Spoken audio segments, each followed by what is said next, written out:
Hi everyone and welcome back to the Girly Girl Bookworm. So this is take 2 of taking this. Lately I've been having to do that a lot lately.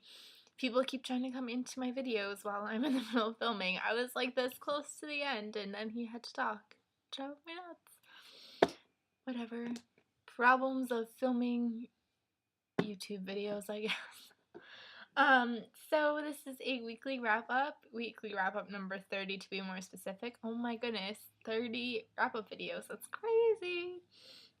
But this week was a pretty good reading week for me, and I would consider that, even though like the books are like this tiny, it's still considered good. So the first book I read was The Bad Beginning by Lemony Snicket, which is book 1 in the series of Unfortunate Events.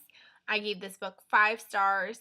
I really liked this one. It's about these 3 children who are orphaned and they have to go live with Count Olaf, who turns out to be this really evil man who just wants their money, which he can't have access to because Violet has it until she doesn't have control over it until she's 18. So he's like trying to figure out a way to get their money, and each one has their own characteristics. Like Violet is the inventor, and whenever she has like a ribbon in her hair, she's trying to think of something to invent.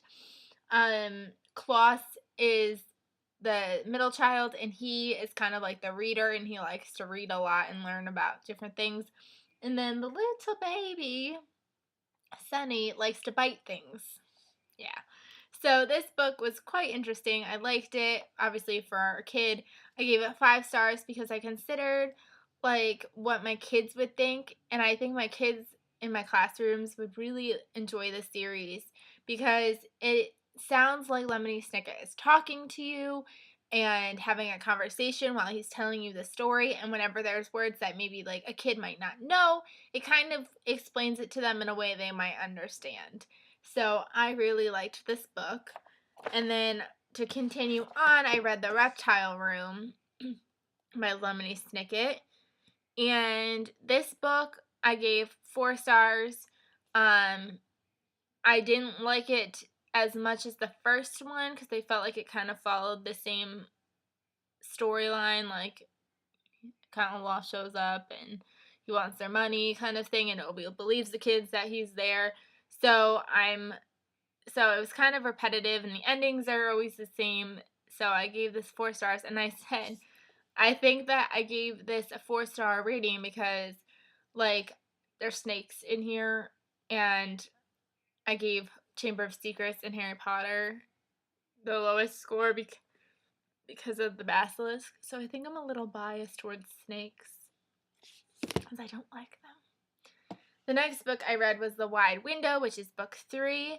I gave this also 4 stars. Again, it was good, just repetitive, and the meanings are starting to get really annoying. Like it's like this means this almost every 5 seconds in these last few ones. So that was kind of driving me nuts. And like I said, repetitive plot line was just kind of annoying.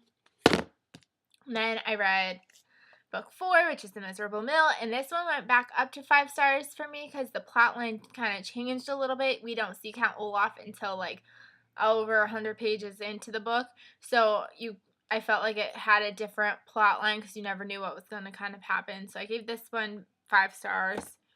And then I read The Osteo Academy, which is book 5, and I went down and gave this a 3 because the plot line is back and it's just annoying me. Like, I understand you want to show consistency to children, but for a grown-up reading this, it's just annoying as heck. But the ending is a little, like, there's a little bit of an ending and there's a little bit more mystery in this, but that's all it had going for it.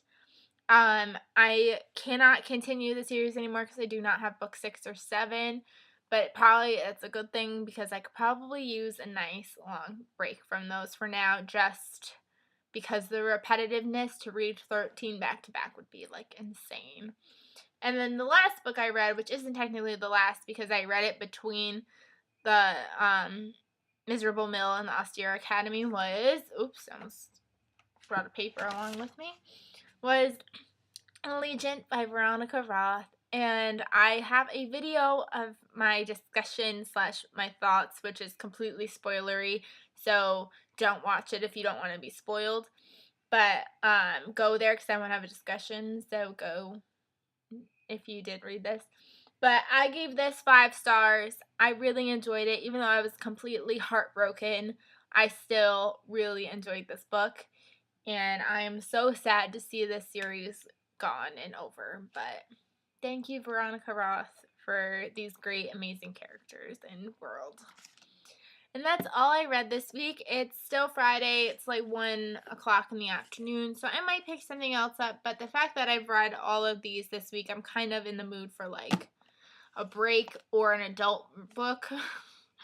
So we'll see what I end up reading. But I hope you guys had a really great reading week. Let me know what you read or anything down below, and I will see you guys really soon. Bye, everyone.